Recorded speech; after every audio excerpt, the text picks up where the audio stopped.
Mediasi dapat dilakukan di pengadilan maupun di luar pengadilan.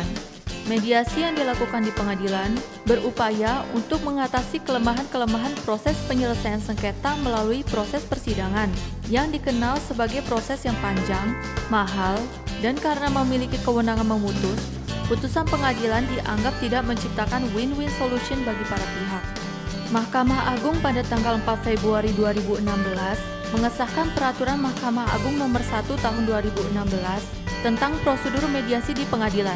Perma ini adalah perma terbaru yang mengatur tentang prosedur mediasi di pengadilan dan menggantikan Perma Nomor 1 Tahun 2008 tentang prosedur mediasi di pengadilan yang lama. Terdapat 4 jenis mediasi yang diatur dalam Perma Nomor 1 Tahun 2016, yaitu: pertama, mediasi wajib; kedua, mediasi sukarela pada tahap pemeriksaan perkara dan pada tahap upaya hukum. Mediasi wajib di pengadilan dilaksanakan di saat awal persidangan sebelum gugatan dibacakan. Secara garis besar, prosedur mediasi wajib mencakup: 1. Tahapan pramediasi; 2. Tahapan proses mediasi; 3. Tahapan akhir proses mediasi. Mari kita lihat satu persatu proses mediasi. Tahapan pramediasi. Penggugat untuk menyelesaikan sengketanya mendaftarkan gugatan ke pengadilan yang sesuai dengan kompetensi relatif dan kompetensi absolut pengadilan tersebut. Setelah gugatan terdaftar, pengadilan akan menentukan hari sidang pertama dan penggugat dan tergugat akan menerima surat panggilan sidang dari pengadilan. Berdasarkan pasal 17 Perma 1 Tahun 2016, pada hari sidang yang telah ditentukan dan dihadiri oleh para pihak, hakim yang memeriksa perkara mewajibkan para pihak untuk menempuh mediasi. Hakim tersebut juga akan memberikan penjelasan tentang mediasi. Setelahnya, para pihak wajib menandatangani formulir penjelasan mediasi sebagai bukti telah mendapatkan penjelasan yang lengkap tentang proses mediasi. Kemudian, berdasarkan pasal 20 ayat 1, para pihak diberikan waktu 2 hari kerja untuk menunjuk mediator. Mediator yang dipilih harus memiliki sertifikat mediator dan terdaftar di pengadilan setempat. Lalu, berdasarkan pasal 20 ayat 3 Perma 1 Tahun 2016, jika batas waktu 2 hari berakhir dan masih belum berhasil menunjuk mediator, maka majelis akan menunjuk mediator dari pengadilan, yaitu hakim yang tidak mengadili perkara tersebut. Mediator yang ditunjuk kemudian menetapkan hari dan tanggal pertemuan mediasi. Hal ini diatur dalam pasal 21 ayat 1 Perma 1 Tahun 2016. Tahapan proses mediasi. Berdasarkan pasal 24 ayat 1 Perma 1 Tahun 2016, para pihak kemudian menyerahkan resume perkara dalam jangka waktu 5 hari untuk diserahkan ke mediator agar mediator dapat memahami permasalahan dari sudut pandang masing-masing pihak yang bersengketa sehingga membantu mediator dalam proses mediasi. Setelah mediator menetapkan hari mediasi dan menerima resume perkara masing-masing pihak, proses mediasi sudah berjalan. Jangka waktu pelaksanaan mediasi adalah 30 hari sejak penetapan perintah melakukan mediasi. Atas dasar kesepakatan para pihak, jangka waktu mediasi dapat diperpanjang paling lama 30 hari. Hal ini diatur dalam pasal 24 ayat 2 dan 3 Perma 1 Tahun 2016. Berdasarkan pasal 25 Perma 1 Tahun 2016, materi perundingan mediasi tidak terbatas pada apa yang tercantum dalam gugatan saja. Bila kesepakatan tercapai untuk materi yang tidak tercantum dalam gugatan, maka penggugat dapat mengubah gugatan dengan memasukkan kesepakatan tersebut. Tujuan dari hal ini adalah untuk mempermudah para pihak mencapai kesepakatan. Jika dalam proses mediasi dibutuhkan keterangan dari saksi ahli, misalnya untuk penilaian atau penafsiran nilai sebuah aset, berdasarkan pasal 26 Perma 1 Tahun 2016, maka biaya untuk ahli tersebut ditanggung oleh para pihak dan harus disepakati sebelumnya apakah hasil keterangan dari saksi ahli tersebut mengikat atau tidak. Tahapan akhir proses mediasi. Berdasarkan pasal 27 Perma 1 Tahun 2016, jika proses mediasi berhasil, maka para pihak dapat memilih untuk 1. Membuat kesepakatan perdamaian dan dikuatkan dengan akta perdamaian melalui putusan majelis hakim. 2. Para pihak dapat meminta pencabutan gugatan.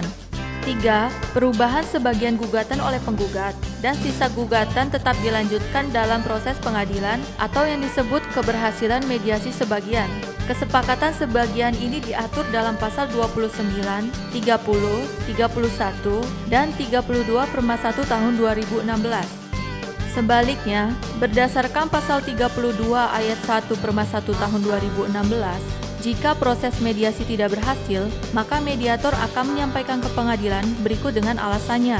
Beberapa alasan untuk kegagalan proses mediasi antara lain: 1. Waktu mediasi habis, namun kesepakatan perdamaian tidak tercapai. 2. Tidak adanya iktikat baik, yaitu tidak mengajukan atau menanggapi resume perkara dan tidak menandatangani konsep kesepakatan perdamaian yang telah disepakati tanpa alasan yang sah. Dan bila mediasi tidak dapat dilaksanakan, berdasarkan pasal 32 ayat 2 Perma 1 tahun 2016, maka mediator akan menyampaikan secara tertulis kepada hakim dengan alasannya. Beberapa alasan mediasi tidak dapat dilaksanakan adalah: 1. Melibatkan aset, harta kekayaan, atau kepentingan yang berkaitan dengan pihak lain. 2. Melibatkan wewenang kementerian, lembaga, instansi pemerintah, BUMN, atau BUMD, sepanjang tidak ada persetujuan dari lembaga-lembaga tersebut. 3. Tidak beriktikat baik, yaitu tidak hadir dalam pertemuan mediasi tanpa alasan yang sah. Menghadiri pertemuan mediasi yang pertama, namun tidak menghadiri pada pertemuan berikutnya tanpa alasan yang sah. Dan ketidakhadiran berulang-ulang yang mengganggu jadwal pertemuan mediasi tanpa alasan yang sah. Patut diingat bahwa iktikat baik adalah kunci dalam proses mediasi. Terdapat akibat hukum jika para pihak tidak beriktikat baik dalam proses mediasi. Apa akibat hukum bila penggugat tidak beriktikat baik? Berdasarkan pasal 22 Perma 1 tahun 2016, penggugat yang tidak beriktikat baik, gugatannya dinyatakan tidak dapat diterima atau NO dan wajib membayar biaya mediasi.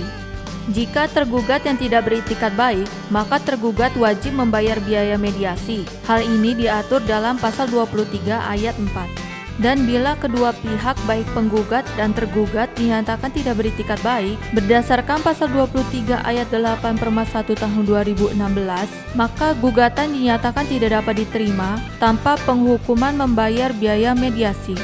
Lalu, bagaimana dengan prosedur melakukan mediasi sukarela? Seperti yang sudah disebutkan sebelumnya, proses mediasi sukarela terjadi saat perkara sudah masuk dalam tahap pemeriksaan atau saat upaya hukum. Bagaimana melakukan mediasi saat perkara sudah masuk dalam tahap pemeriksaan perkara? Berdasarkan pasal 33 Perma 1 tahun 2016, para pihak dapat mengajukan permohonan mediasi kepada Ketua Majelis Hakim yang memeriksa perkara. Kemudian, Ketua Majelis Hakim segera menunjuk salah satu hakim pemeriksa perkara untuk menjadi mediator. Para pihak kemudian diberikan waktu paling lama 14 hari untuk melakukan mediasi. Lalu bagaimana jika para pihak mencapai kesepakatan, sedangkan perkara sudah masuk dalam tahap upaya hukum? Patut diingat bahwa upaya perdamaian dapat ditempuh selama sepanjang perkara sudah diputus pada pengadilan tingkat pertama dan belum diputus di tahap upaya hukum. Para pihak yang telah berdamai melalui mediasi mengajukan kesepakatan perdamaian secara tertulis kepada Ketua Pengadilan Negeri atau Ketua Pengadilan Agama untuk diteruskan kepada hakim pemeriksa tingkat banding, kasasi, maupun peninjauan kembali. Namun, jika berkas perkara sudah dikirimkan ke Pengadilan Tinggi atau Mahkamah Agung, kesepakatan perdamaian bisa diajukan bersama-sama berkas perkara.